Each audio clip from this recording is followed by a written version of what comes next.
அடுத்து இந்த செலவாத்தால நமக்கு என்ன பலன்? நம்ம சாதாரணமா நினைக்கிறோம் செலவாத்தை, என்ன ஒரே செலவாத்த ஓத சொல்றாங்க. இந்த செலவாத்தால என்ன பயன்?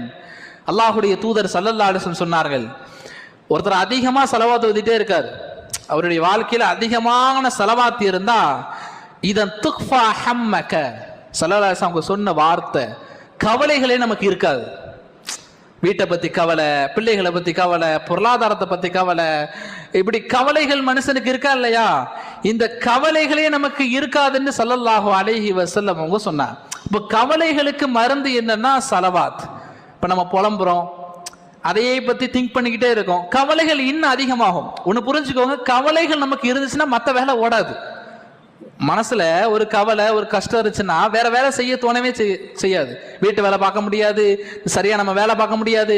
இந்த கவலைகளால மற்ற வேலைகள் பாதிக்கப்படும். எப்போ நம்ம ஓவர்